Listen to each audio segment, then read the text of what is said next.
Hello दोस्तों, क्या आज आपने अखबार में ये न्यूज़ हेडिंग पढ़ी?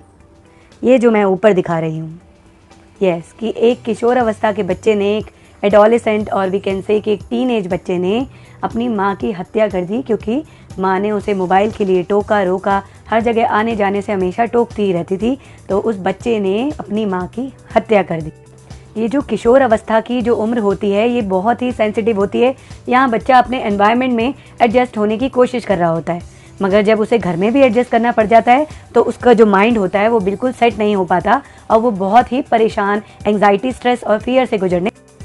इस उम्र में बच्चा इंडिपेंडेंस, आज़ादी चाहता होता है, और जब उसे बाहर जहाँ वो एडजस्ट कर ही रहा है और घर में भी उसे वो आज़ादी, एक्सेप्टेंस नहीं मिलती है, तो ऐसे क्राइम होना तो बिल्कुल लाजमी है फ्रेंड्स। कुछ माँ बाप जो अपने बच्चों को समझते ही नहीं हैं, वो उन्हें हर चीज़ में रोक टोक लगाते हैं, डांटते रहते हैं, और जब बच्चा किशोर अवस्था में हो, टीन एज में हो, तब उस पर ऐसी रोक टोक, पाबंदियाँ लगाई जाएं तो वो उसका जो माइंड होता है वो बहुत ही फ्रस्ट्रेट हो जाता है और उसे ये पता नहीं होता कि वो बच्चा ऐसे में क्या कर रहा है। कुछ बच्चे इस किशोर अवस्था को, टीन एज को बहुत ईजिली, इंडिपेंडेंटली पार कर पाते हैं, और कुछ बच्चे को ये किशोर अवस्था बहुत ही मुश्किल लगती है। तो मेरे प्यारे पेरेंट्स, अगर आप भी चाहते हैं कि आपका बच्चा इस एडोलसेंट एज, किशोर अवस्था या टीन एज को बहुत स्मूथली पार कर ले, तो इन 5 पॉइंट्स को अपने माइंड में ज़रूर ध्यान रखें। और आप भी ध्यान रखें कि आप भी वो गलतियां ना दोहराएं जो अक्सर ज़्यादातर पेरेंट्स दोहराते हैं। सो हमारा पहला पॉइंट है जो पेरेंट्स आपको हमेशा ध्यान रखना चाहिए, वो है कि provide healthy, loving and stable environment in your home.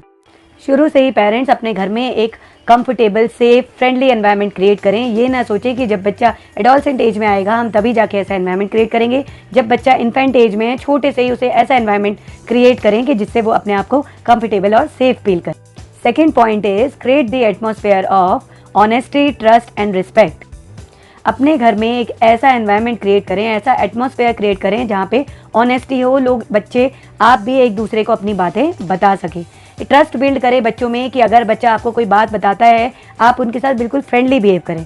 बच्चा आपको कुछ बताता है तो उस पर ओवर रिएक्ट करने की बजाय अगर वो बात गलत है तो उसे प्यार से भी समझाई जा सकती है। मार पीट के समझाना is very bad. Third point is create a culture of open communication. एक अच्छे एटमॉस्फेयर के साथ साथ पेरेंट्स एक ऐसा एनवायरनमेंट भी क्रिएट कीजिए जिससे कि आप अपने बच्चे के साथ एक ओपन कम्युनिकेशन कर सकें। जैसे टीन एज में कुछ बातें होती हैं जो आप उसी समय बच्चे को समझा सकते हैं, तो जब आप फ्री माइंड होंगे, ओपन होंगे, बच्चे से ओपन अप होंगे, तभी आप वैसी बातें अपने बच्चे से कर पाएंगे। और अगर बच्चे को भी आप पे ट्रस्ट होगा तो वो भी आपसे अपनी सारी कम्युनिकेशन, सारी बातें आपके साथ डिस्कस कर। Our fourth point is allow appropriate independence and assertiveness. Open environment देने के साथ साथ बच्चे को इंडिपेंडेंस देना भी पेरेंट्स बहुत ज़रूरी है। हर जगह एज यू नो कि वो टीन एज में है, तो अगर आप उस पर ज़्यादा रिस्ट्रिक्शन लगाएंगे तो वो आपकी डेफिनेटली जो भी आपकी बात है उसे काट के, आपको झूठ बोल के वो तो उस जगह जाएगा ही जाएगा। सो आपने ओपन एनवायरनमेंट तो उसके लिए क्रिएट किया है कि वो आपको सब कुछ बता सके, बट एक इंडिपेंडेंस भी is very very must for the children जो आपको देनी चाहिए, बट विद असर्टिवनेस। मीन्स कि आपने इंडिपेंडेंस तो उसे दी है बट विद सम लिमिट्स भी, कि आपने अपनी बात भी कह दी, कुछ लिमिटेशंस भी बता दी, और उसके साथ साथ वो बच्चा आपकी बात मान भी गया without any hesitation. Last but not the least, fifth point is teaching the importance of accepting limit.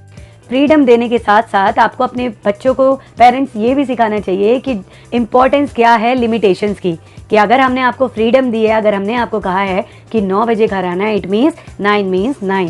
सो बच्चे को इसकी इंपॉर्टेंस पता होनी चाहिए। इंडिपेंडेंस के साथ साथ उन्हें उनकी लिमिटेशंस भी पता होनी चाहिए। सो पेरेंट्स, जो ये एडोलसेंट टीन एज होती है, ये बहुत ही क्रूशियल और सेंसिटिव एज होती है। तो अगर आप इन 5 पॉइंट्स को शुरू से ही फॉलो करेंगे तो आपका जो बच्चा है वो इस स्टेज को बहुत ही जॉयफुली, इंडिपेंडेंटली, बहुत ईजिली क्रॉस कर पाएगा। So thank you, I hope you like this video. So thank you everyone.